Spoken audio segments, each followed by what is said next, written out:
Selamat malam semuanya. Mungkin hari ini materi kita tidak akan terlalu banyak. Ini akan melanjutkan dari yang minggu sebelumnya. Minggu sebelumnya kita di kualitas udara, yaitu pendahuluan dan metode sampling untuk udara emisi. Nah, kali ini kita mau melanjutkan metode sampling untuk udara ambien. Nah, setelah itu kita masuk di metode pengujian. Metode pengujian ini masih ingat yang di air dan di sampah. Nah, di udara ini juga sama metode pengujiannya. Di labnya itu prinsipnya menggunakan metode yang sama kayak contohnya gravimetri, spektrofotometri gitu ya. Ini minggu terakhir dari perkuliahan laboratorium lingkungan semester ini ya, semoga kalian mengerti apa yang sudah saya sampaikan selama ini. Oke, kita langsung masuk saja pada materi. Jadi, kalau di metode sampling itu yang harus kita lakukan pertama yaitu penentuan lokasi sampling. Nah, prinsipnya untuk ambien ini dia harus bisa mewakili daerah yang akan kita pantau gitu. Misalnya nih, cerobong ada sumber pencemar ya dari cerobong. Nah, ini emisinya. Nah, ambien yang harus kita tentukan ya, udara ambien yang harus kita tentukan ini harus mewakili daerah yang mewakili beneran gitu ya. Jangan sampai yang kita sampling itu udaranya itu sudah bercampur dengan udara lain yang bukan udara yang mau kita uji sebenarnya gitu ya. Contohnya ini ada udara cerobong asap ya, udara emisi. Nah, kita kan mau mencari berapa kadar udara ambiennya ya. Ingat ya, udara ambien itu adalah udara udara penerima ya. Jadi ketika ada emisi ini, yang menerima itu adalah udara ambien gitu ya. Persebarannya dari emisi itu maksudnya ya. Lingkungan penerima udara emisi itu namanya udara ambien. Nah, jangan sampai udara ambien ini dia ternyata nilainya itu dipengaruhi dari faktor yang tidak kita mau pantau. Contohnya di sini ada kendaraan jalan raya gitu ya. Jalan raya ada kendaraan bermotor gitu. Nah, ini keluar asap juga dong, ya kan? Keluar asap juga dari sini. Nah, jangan sampai yang ambien ini yang sebenarnya kita mau tahu ambien ini adalah bersumber dari kegiatan emisi cerobong ini, tapi jadi nggak valid gitu ya. Jadi nggak valid karena ada campuran emisi dari si knalpot kendaraan ini. Nah, jangan sampai seperti itu. Nah, artinya itu kurang mewakili ya. Udara ambien ini kurang mewakili dari yang mau kita pantau. Paham ya? Nah, ini untuk pemantauan kita. Titik pemantauan ini harus memperhatikan 3 faktor ini ya. Ada meteorologi. Meteorologi itu berkaitan dengan arah dan kecepatan angin. Karena udara itu yang membawa itu adalah angin kan. Terus yang kedua, faktor geografi seperti topografi ini berkaitan dengan ketinggian tanah ya, ketinggian tanah tempat kita sampling. Terus tata guna lahan. Jadi lahan yang mau kita sampling itu digunakan untuk peruntukan apa? Misalnya pabrik semen gitu, misalnya pemukiman gitu ya. Itu tata guna lahan. Di perpetaan diajarin tentang ini enggak ya? Peta tata guna lahan. Jadi kawasan industri. Jadi peta itu ada blok-bloknya, blok kawasan industri, terus blok area pemukiman, terus blok area mungkin perdagangan gitu, terus persawahan. Nah, misalnya kayak gini ya peta tata guna lahan itu. Jadi yang warna kayak gini ini permukiman, yang warna hijau kayak gini sawah, ini yang kuning ini ladang, yang biru ini kebun. Jadi misalnya kita mau mendirikan suatu pabrik yang ada cerobong asapnya di lokasi persawahan gitu ya. Di sini misalnya. Nah, ini artinya kalau misalnya kayak gini, jarak antara lokasi kita, lokasi pabrik kita yang ada di sini, maka kenapa kita harus memperhatikan tata guna lahan supaya kita tahu nih, kira-kira kalau harusnya ya, seharusnya ini dengan ini, sampling ambien kan udara emisinya kan keluar dari cerobongnya pabrik ini. Nah, nanti penerima udara ambien, penerima udara emisinya atau bisa dibilang udara ambien ya. Udara ambiennya kan di sekitar lokasi ini gitu kan. Nah, kita nggak tahu nih persebaran emisi itu entah sampai sini aja atau bisa sampai permukiman. Atau sampai ya, bisa sampai permukiman aja atau sampai ke ladangnya masyarakat juga gitu kan. Atau bahkan sampai ke kebunnya. Nah, itu yang diperhatikan gitu ya. Apakah persebarannya ini kalau secara logika tentunya yang lebih tinggi mana? Yang paling dekat dong, ya kan? Yang paling dekat dengan lokasi. Artinya permukiman ini kalau misal kita uji udara ambiennya pasti lebih tinggi daripada udara yang ada di ladang karena dari segi jaraknya dengan sumber emisinya kan jauh ya. Yang ini dekat gitu. Nah, terus ketika ternyata nih yang udara ambien ladang ini ternyata lebih tinggi daripada udara permukiman. Artinya ini ada kesalahan. Kesalahannya dalam hal apa? Kesalahannya bisa jadi karena yang kita pantau itu justru mendapatkan sumber pencemar emisi dari kegiatan lain, bukan dari kegiatan kita gitu. Bisa jadi di sini juga ada pabrik orang gitu kan. Pabrik orang yang dia memang ada cerobong juga gitu kan. Sehingga di sini dia mendapatkan dampak dari kegiatan yang ada di sini, bukan dari yang di sini. Nah, karena kalau yang dari yang di sini harusnya ini lebih kecil daripada ini, bisa dipahami ya.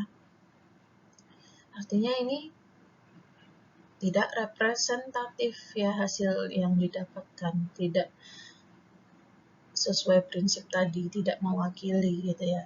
Nah, nanti bisa dijelaskan tuh kenapa seperti itu gitu ya. Karena misalnya di sini ternyata ada pabrik tadi ya, gitu. Nah, kemudian untuk beberapa kriteria yang harus dipenuhi saat melakukan pengambilan sampling udara ambien ya. Yang pertama, area dengan konsentrasi pencemar tinggi, area dengan kepadatan penduduk tinggi. Nah, jadi kalau kayak tadi itu kan ada yang saya gambarkan di peta tata guna lahan.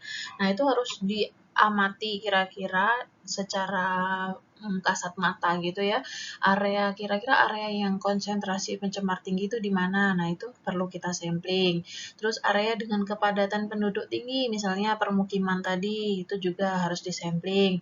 Terus di daerah lokasi penelitian yang diperuntukkan untuk kawasan studi. Nah, ini kawasan studinya ya, kawasan sumber pencemarnya itu, kawasan pabriknya ya, bisa dibilang kayak gitu. Terus di dalam di daerah proyeksi. Area proyeksi ini maksudnya kalau misalnya kita mendirikan suatu pabrik, pertama pabriknya di satu lokasi, terus kita mau memperlebar usaha kita, memperbesar usaha kita di lokasi yang sebelahnya gitu ya. Nah, maka kita juga harus mengambil sampling di lokasi mendatang yang akan kita gunakan tersebut gitu.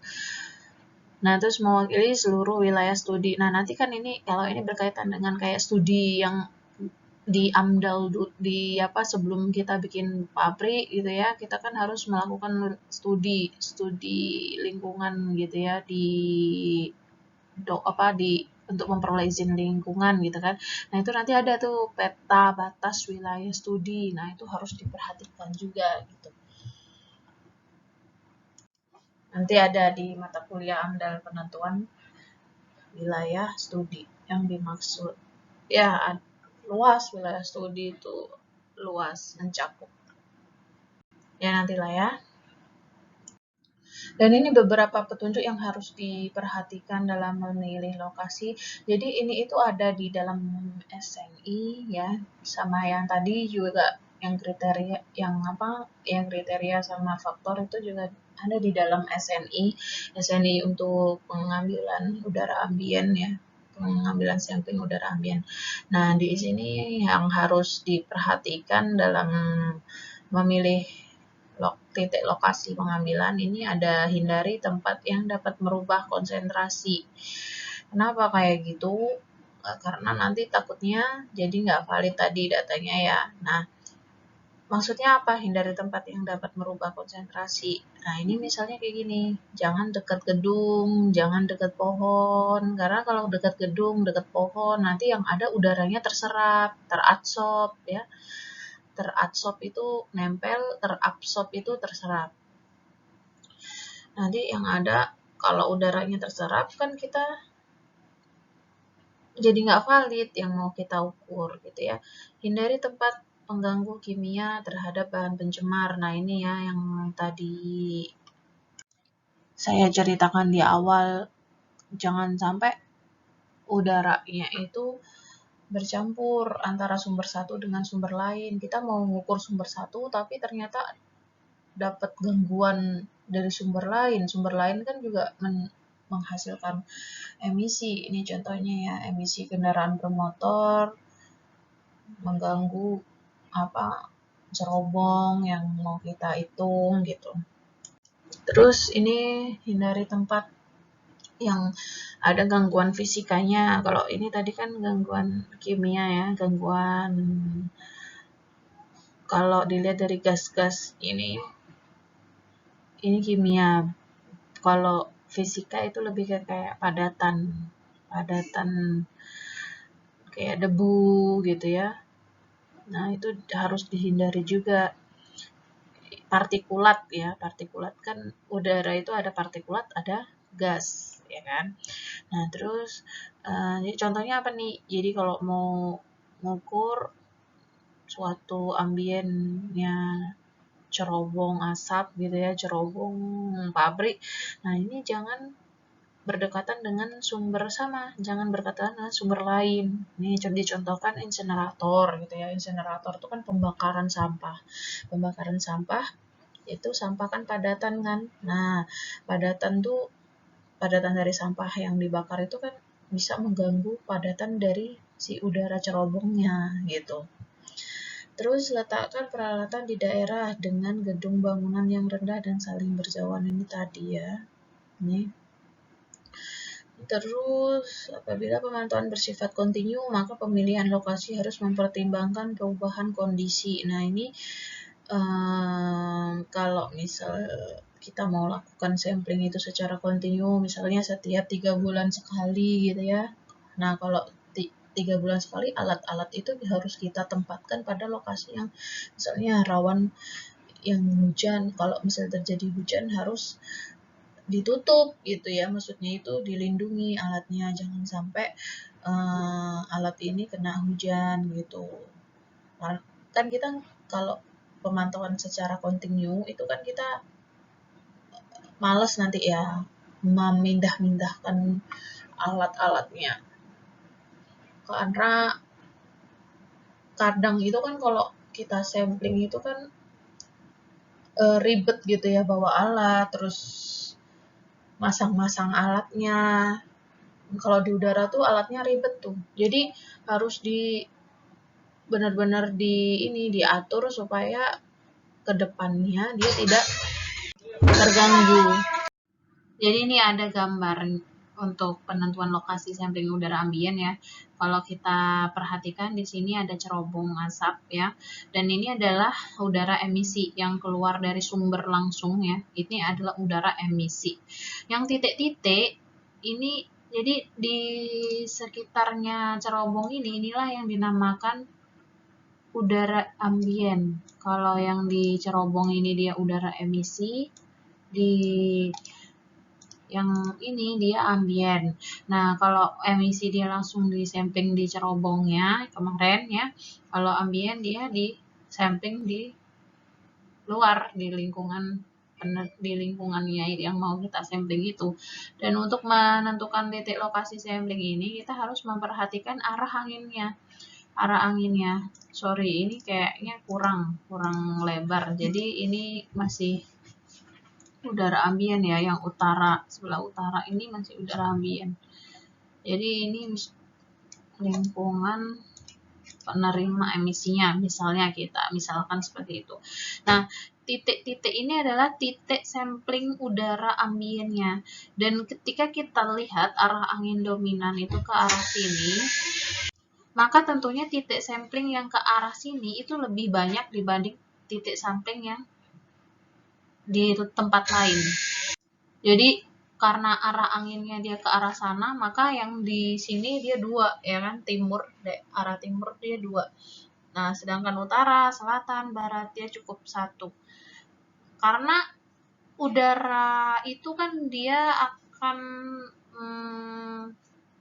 berdistribusi ya. Nah, distribusi udara ini tergantung dari arah angin ini. Kalau arah anginnya ke sana, maka dia ke bawah udaranya itu ke bawah ke sana gitu ya. Sehingga yang di sini itu ada juga yang ke sini, tapi dia tidak sebanyak yang di sana. Nah, makanya di sini lebih banyak, itu alasannya. Nah, ini pemasangan alat di titik lokasi sampling kita. Jadi alatnya itu dia ada 2 ya. Ada alat untuk mengukur partikulat, ada alat untuk mengukur gas ya. Karena udara, saya ulangi lagi, ada gas dan ada partikulat. Nah, untuk yang partikulat alatnya seperti ini. Ya. Partikulat dust itu debu ya. Terus kalau yang gas ini alatnya seperti ini. Nih. Dan ini diletakkan aja nih di lokasi yang mau kita sampling, di titik tadi ya, titik pengambilan sampel. Nah, ini kira-kira detail peralatannya seperti ini, tapi ini nggak semua ada ya yang di sini. Kayak contoh pompa ini nggak ada. Impinger tuh kayak gini, impinger tuh kayak botol terus dirakit sama selang gitu bentuknya ya. Ini botol nih, nah 1, 2, 3. Nah, banyak nih botolnya. Botol ini impinger tuh maksudnya ini gas penyerap. Jadi di sini itu cairan penyerap, bukan gas penyerap, cairan penyerap gas ya. Cairan penyerap gas. Jadi kayak yang mau kita ukur kan gas tuh. Nah, gas itu nanti kita serap ke dalam cairan yang ada di botol ini, kita tangkap gitu gasnya. Dengan cara dilarutkan dalam cairan penyerap tadi. Nah, nanti ini yang akan kita uji tadi di lab gitu. Karena kalau kita tidak serap di dalam cairan ini, kita nggak bisa menangkap gas, ya kan? Sehingga harus diserap. Terus pompa. Nah, pompa ya biasa pompa ya, bahan penyerap tadi yang saya maksud tuh cairan di dalam impinger ini. Terus selang ya, selang-selangnya, terus kabel listrik, terus dust holder nomor 6, terus opasitas meter nomor mana, opasitas meter ini ya alatnya, hygrometer ini, termometer ini, di sini juga ya dia tempatnya alatnya, satu alat sama hygrometer. Terus anemometer nggak ada di sini. Anemometer itu dia untuk mengukur angin ya, kecepatan angin. Terus CO analyzer yang ini, dia kayak alatnya itu ini ada monitornya gitu, kayak sama kayak DO-meter kalau di air ya. Alatnya itu bentuknya kayak gini juga. Selanjutnya ini ada peralatan pendukung. Kalau yang sebelumnya tadi peralatan utama dalam sampling, ini peralatan pendukung ini tidak wajib ada, tapi ini kalau ada jadinya sangat terbantu gitu. Nah, yang pertama ada cool box. Cool box ini untuk menyimpan sampel nanti ya, menyimpan sampel supaya untuk diawetkan. Blue ice ini es batu untuk ngawetin sampel juga ya, biar sampelnya dingin, tidak mudah berubah reaksi. Terus kompas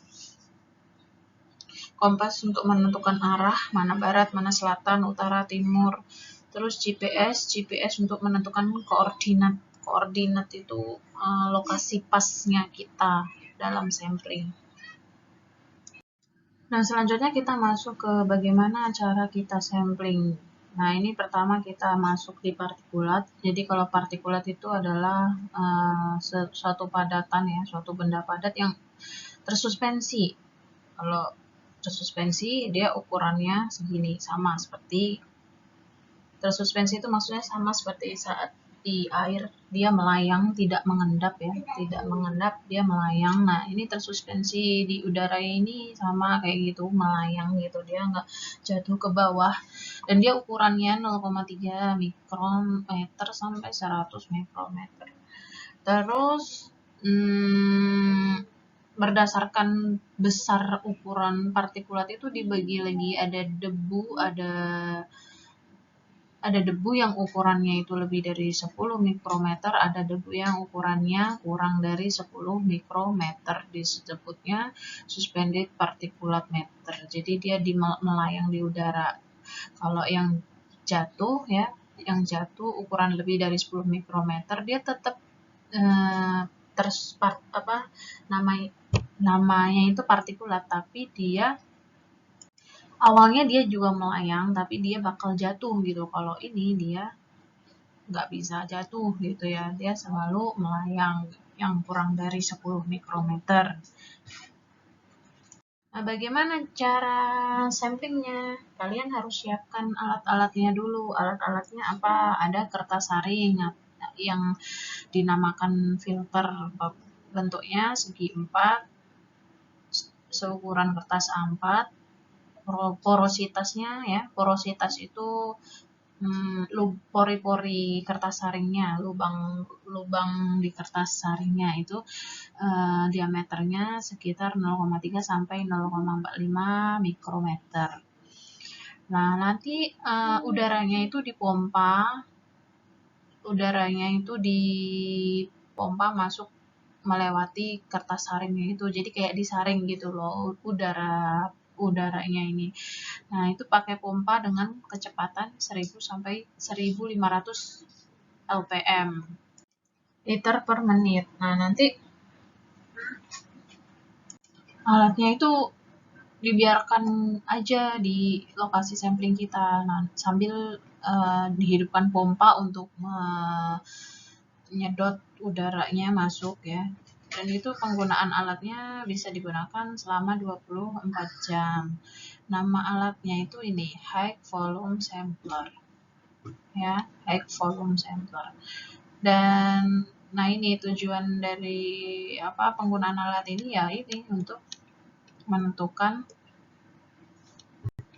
TSP-nya, total suspended particulate.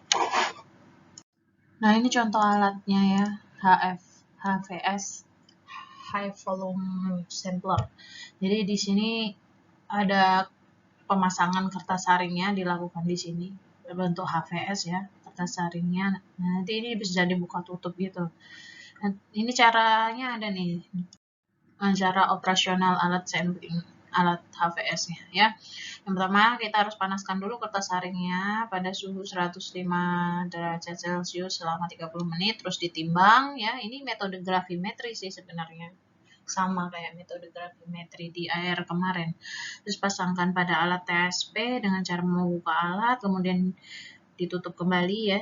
Terus simpan alat HVS ini pada tempat yang sudah ditentukan di lokasi titik samplingnya ya. Lalu operasionalkan alat dengan cara menghidupkan posisi on pompa hisap, terus dicatat angka flow rate-nya atau laju alir udaranya, ya berapa liter per menit tadi. Terus matikan alat sampai batas waktu yang telah ditetapkan. Jadi kalau misalnya kita mau ukurnya 2 jam, ya matikan alatnya itu 2 jam setelah on. Terus ambil kertas saringnya, panaskan pada oven listrik, timbang lagi kertas saringnya, terus hitung kadar TSP-nya. Nah, nanti kalian kalau mau tahu bagaimana cara menghitungnya, ini sama kayak menghitung kadar TSS di dalam air. Berat cawan plus itu ya, kertas saring dikurangi berat cawan kosong gitu kan. Dikurangi berat cawan kertas saring sebelum ada debunya. Ya, jadi berat kertas saring awal kan tadi kita udah timbang di awal. Terus yang timbang lagi kedua itu berat kertas saring yang sudah dipakai buat nyaring, ya kan. Jadi tinggal dikurangi aja, berarti kan kadar debunya itu kan berarti cara ngitungnya kertas saring yang udah nempel debu dikurangi kertas saring yang masih kosong tadi, belum ada debu. Oke. Nah, untuk partikulat meter yang ukuran lebih besar juga kertas saring ini bisa digunakan ya, PM10. PM10 itu partikulat meter ukuran 10 mikron atau lebih kecil dari 10 mikron. Jadi padatannya itu ukurannya diameternya 10 mikron atau lebih kecil gitu ya. Nah, yang selanjutnya untuk sampling gas, tadi partikulat, sekarang gas. Di sini kita pakai alat seperti ini, impinger nama alatnya ya. Nah, ini cara kerjanya, udaranya ini ditarik ke dalam alat ini. Nah, terus yang tadi saya bilang di awal, gas-gasnya itu akan berikatan dengan reagen yang ada di dalam larutan ini ya, cairan yang ada di dalam larutan ini. Nanti di sini diisi dengan larutan, namanya absorban. Si gasnya itu nanti dibikin kayak gelembung-gelembung gitu. Jadi di sini tuh ada kayak pemecah gelembung ya. Jadi gas yang masuk ini akan dipecah menjadi yang gelembung yang kecil-kecil gitu ya. Nah, nanti semakin kecil itu dia semakin baik bereaksi dengan si cairan ini gitu. Nanti kita kalau waktu PFK kita praktek ya, ada pompa aerasi, pompa aerator itu ketika kita masukkan ke air ya, itu akan muncul gelembung-gelembung gitu. Nah, nanti ketika kita pakai diffuser pemecah gelembung itu dia jadi kecil-kecil gitu gelembungnya, dan itu lebih baik dalam penyerapan gasnya.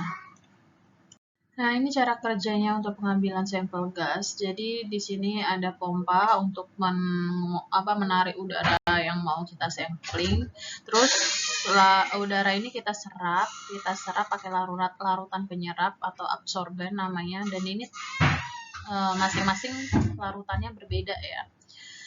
Karena yang parameter yang kita mau sampling itu kan bermacam-macam, ada gas hidrokarbon, ada gas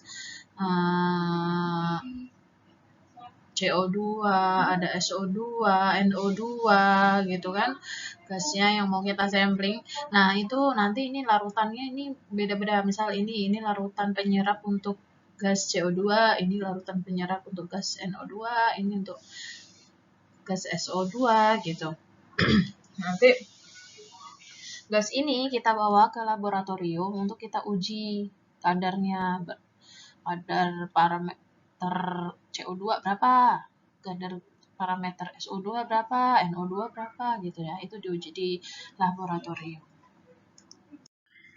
Sebenarnya untuk melakukan sampling gas itu melakukan sampling udara ambien itu ada 2 cara.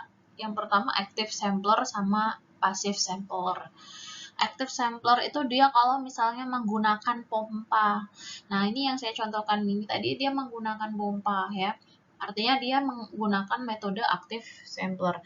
Tapi kalau dia passive sampler yang dia nggak ada pompa, itu jatuhnya murah ya, karena dia tidak butuh listrik. Tapi dan simple juga ya, simple juga kalau passive sampler, nggak ribet masang-masang alatnya itu. Nah, tapi dia kelemahannya dia cukup lama saat melakukan sampling, yang harusnya kalau di pompa itu kan udaranya cepet ya masuknya. Nah, kalau passive sampler yang nggak pakai pompa, dia lama karena udara yang mau masuk ke dalam sampel kita itu, ke dalam larutan kita itu kan butuh waktu. Beda sama kalau dipompa. Kalau dipompa dia mau nggak mau dia ketarik sama pompa itu, sehingga dia terserap gitu ya, cepet. Bisa dipahami ya. Nah, di sini ini adalah dokumentasi dari kegiatan sampling yang dilakukan di lapangan. Ini untuk udara gas ya, bukan debu, bukan partikulat meter. Ini gas, alatnya pakai yang tabung impinjer tadi yang sebelumnya, skema kerjanya ada pompa ya, terus diatur kecepatannya, terus disaring udaranya ya, di sini tersaring udaranya sehingga yang masuk ke sini tinggal gas yang mau dijerap. Yang tersaring apa? Yang tersaring yang partikulat meternya, karena kita kan nggak mau nguji partikulat meter, kita mau nguji yang gas. Jadi di sini yang tadi isi sama larutan-larutan penjerap masing-masing parameter. Misal ini CO2 ya berarti CO2-nya terserap di sini. Ini SO2 berarti SO2-nya terserap sini. Yang di sini udara yang masuk di sini udah nggak ada tuh CO2, SO2 karena udah terjerap di botol yang sebelumnya. Jadi ini rangkaian gitu ya, pakai selang-selang ini rangkaian. Gitu. Nah, ini contoh yang passive sampler ya. Kalau yang tadi kan active sampler, ini passive sampler. Ini alatnya cukup sederhana, tinggal diberdirikan aja, di dalamnya ada larutan penjerap juga. Jadi dia tidak dirangkai kayak yang active sampler tadi, ya, sendiri-sendiri ini larutan penjerapnya. Karena nggak butuh pompa kan kalau pasif. Nah, kalau aktif kan tadi pakai pompa. Jadi pompanya kan satu aja, tapi dialirkan gitu pakai selang-selang ke setiap botol impinjernya, ke setiap larutan penjerapnya gitu ya. Nah, ini tata cara pengambilan sampel udara ambien. Jadi yang pertama, ke dalam 1 atau 2 impinjer dimasukkan larutan penangkap sebanyak 10 ml tadi ya, botol-botol impinjer tadi diisi dengan larutan penjerap 10 ml. Terus habis itu pompanya dihidupkan pada kecepatan yang telah ditentukan, terus catat waktunya, terus gas akan bereaksi dengan larutan yang ada di impinjer ini tadi, terus kecepatannya dihitung, waktunya juga waktunya juga dicatat ya. Jadi kita nanti akan bisa menentukan debit dari udara yang masuk. Terus ini larutan penangkapnya itu yang udah berikatan dengan gas dibawa ke laboratorium, dan kadar gasnya bisa dicari dengan metode atau dengan persamaan ini ya, stokiometri. Jadi ngitung pakai stokiometri ini tadi kan kita udah punya nih senyawa dari larutan penjerap ya. Senyawa dari larutan penjerapnya itu apa? Misal di botol 1 senyawa larutan penjerap untuk parameter CO2. Nah, nanti senyawanya si larutan plus CO2 hasilnya apa gitu. Senyawa apa dan apa gitu ya. Beda-beda. Nanti orang lab itu biasanya yang tahu. Kalau kalian cukup tahu prinsipnya aja ya nanti. Jadi nanti ketika kalian udah bawa ke laboratorium, kalian cukup tahu cara penggunaan, cara pemakaian gitu ya dari metode-metode ini aja gitu, nggak sampai ke stoikiometrinya.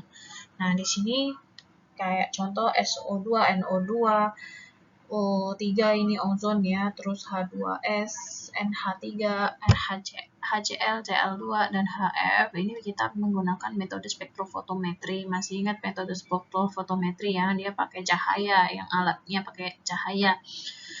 Terus untuk CO dan HC ini pakai gas kromatografi dan juga CO analyzer.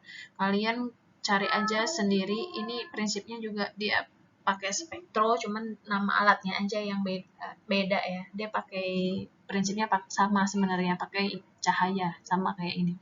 Nah, terus TSP yang total suspended particulate tadi pakai gravimetri yang di oven dipanaskan ya, terus ditimbang itu. Nah, logam ini AAS ini juga dia pakai spektrofotometri, S-nya itu cuman beda apa ya, beda jenis gitu loh. Yang ini tuh alatnya simple, kalau ini lebih besar gitu ya. Logam, semua jenis logam bisa terbaca di sini. Semua jenis logam itu apa aja? Kan di tabel prodik kan ada tuh logam dan non logam ya. Nah, ini semua jenis logam bisa terbaca di alat ini. Tapi prinsipnya sama, pakai cahaya. Nah, pakai sensor juga sih sebenarnya ya untuk mendeteksi logamnya ini. Nah, kalau untuk suhu, kelembapan, terus angin, ini bisa dibaca langsung pakai alat test kit yang ada monitornya itu, langsung dibawa ke lapangan. Suhu ya, pakai termometer, anemometer. Oke, sekian dulu ya kuliah hari ini untuk kualitas udara. Ini kuliah terakhir untuk mata kuliah laboratorium lingkungan. Selalu ingat pesan dari Jack Ma, you should learn from your competitor but never copy and you die. Jadi jangan, kamu harus belajar dari kompetitormu, dari sainganmu, mungkin teman-teman di angkatanmu atau bahkan angkatan lain atau bahkan kampus lain atau bahkan sudah semakin tinggi gitu tingkatan kompetitormu. Itu kamu yang menargetkan sendiri siapa kompetitormu di dalam belajar saat ini ya, karena kalian kan mahasiswa, jadi tugas utamanya belajar. Kamu harus belajar tapi jangan pernah mengcopy gitu ya. Kalau kamu mengcopy ya kamu akan celaka sendiri. Nah, kamu bisa ikuti cara belajar dia, bagaimana cara dia mengerjakan pekerjaannya. Bahkan kamu bisa minta diajarin sama dia, tapi jangan pernah mengcopy, karena mengcopy bisa membuatmu celaka. Ingat ya, nanti di UAS juga tolong diterapkan pesannya Jack Ma ini. Oke, makasih semuanya.